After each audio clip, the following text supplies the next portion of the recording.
خواب بودم خواب دیدم مردم، بی نهایت خسته و افسردم. تا میان گور رفتم دل گرفت، قلب کن سنگ لحد را گل گرفت. بالش زیر سرم از سنگ بود، غرق ظلمت سوت و کور و تنگ بود. هر که آمد پیش حرفی راند و رفت، سوره حمدی برایم خواند و رفت. خسته بودم هیچ کس یارم نشد، تشنه بودم در پی یک جرعه آب. آمدن از راه نزدم دو ملک، تیره شد در پیش چشمانم فلک. یک ملک گفتا بگو دین تو چیست، دیگری فریاد زد رب تو کیست. گرچه پرسش ها به ظاهر ساده بود، لرزه بر اندام من افتاده بود.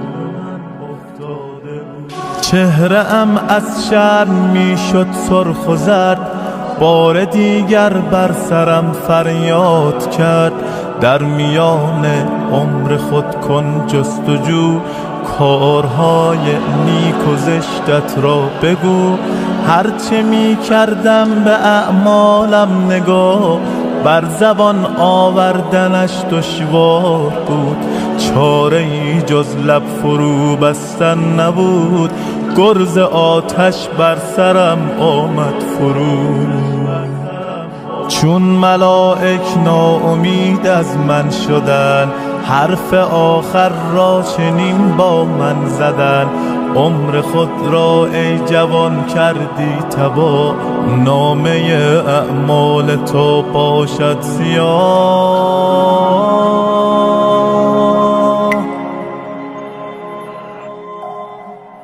ما که مأموران حق داوریم، پس تو را سوی جهنم میبریم.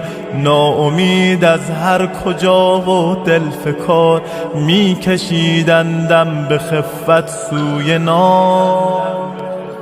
ناگهان الطاف حق آغاز شد، از جنان درهای رحمت باز شد. مردی آمد از تبار آسمان، دیگران چون نجم و او چون کهکشان. صورتش خورشید بود و غرق نور، جام چشمانش پر از خمر طهور. چشمهایش زندگانی می سرود، درد را از قلب انسان می زدود. بر سر خود شال سبزی بسته بود، بر دلم مهرش عجب بنشسته بود. کی به زیبایی او گل می رسید، پیش او یوسف خجالت می کشید.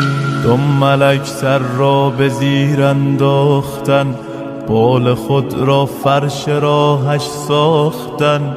غرق حیرت داشتن این زمزمه، آمده اینجا حسین فاطمه.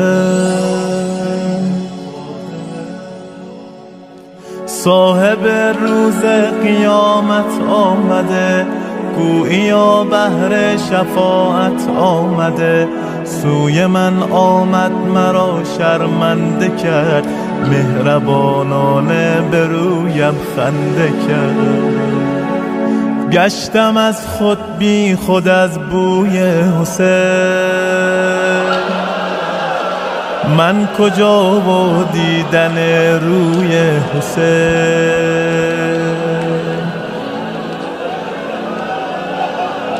گفت آزادش کنید این بنده را، خانه آبادش کنید این بنده را. این که اینجا این چنین تنها شده، کام او با تربت من وا شده. مادرش او را به عشقم زاده است، گریه کرده بعد شیرش داده است. خویش را در سوز عشقم آب کرد، عکس من را بر دل خود قاب کرد.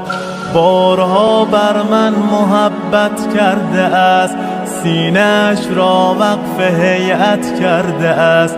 سینه چاک آل زهرا بوده است، چای ریز مجلس ما بوده است.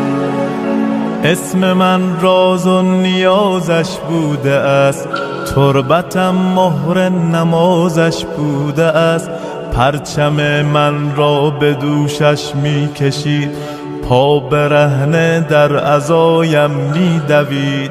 بهر عباسم به تن کرده کفن، روز تاسوعا شده سقای من. اقتدا بر خواهرم زینب نمود، گاه می شد صورتش بهرم کبود. تا به دنیا بود از من دم زده، او غذای روزم را هم زده. قلب او از حب ما لبریز بود، پیش چشمش غیر ما ناچیز بود. با ادب در مجلس ما می نشست، قلب او با روزه ما می شکست. حرمت ما را به دنیا پاس داشت، ارتباطی تنگ با عباس داشت. اشک او با نام من می شد روان، گریه در روزه نمی دادش امان. بارها لعن امیه کرده است، خیش را نذر رقیه کرده است.